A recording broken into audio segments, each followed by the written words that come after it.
মানুহৰ জীৱনটোৰ জন্মৰ সময়খিনি আনন্দময়, মৃত্যুৰ সময়খিনি শান্তিময় আৰু মাজত থকা বাকী সময়খিনি অকলে নথকাৰ এক অভিনয়।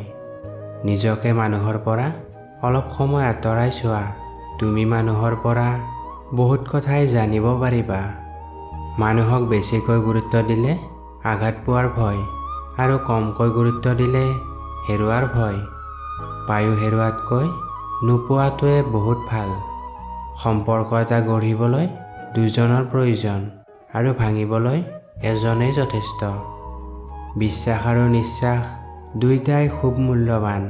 এবাৰ হেৰাই গ'লে আৰু ঘূৰাই পোৱা নাযায়।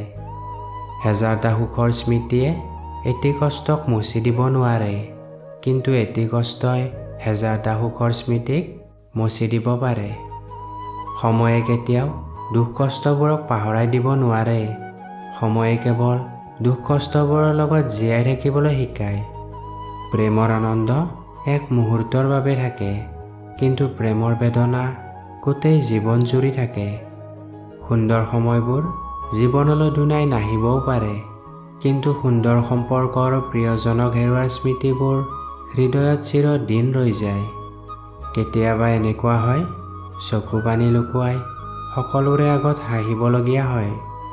কাৰোবাৰ সৈতে যিমানেই কথা নাপাতা বা যিমানেই ব্যস্ত নাথাকা কিয়, যেতিয়া অকলে থকা যায়, সেই মানুহজনৰ কথা মনত পৰিয়েই যায়, যাৰ সৈতে এসময়ত সুখ দুখৰ বিষয়ে বহুত কথা হৈছিল।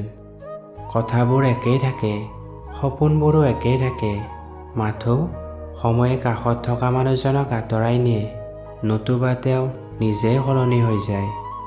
হেৰাই গ'লে মানুহ বিচাৰি পোৱা যায়, কিন্তু যদি মানুহ সলনি হৈ যায়, তেনেহ'লে তাক ঘূৰাই পোৱা নাযায়। কথা দিয়াৰ মানুহ বহুত পাবা, কিন্তু কথা ৰখাৰ মানুহ খুব কম পাবা। পৃথিৱীখন বৰ অদ্ভুত। আজি তুমি যাৰ বাবে এভৰিথিং, কাইলৈ সেইজনৰ বাবে হৈ পৰিবা নাথিং।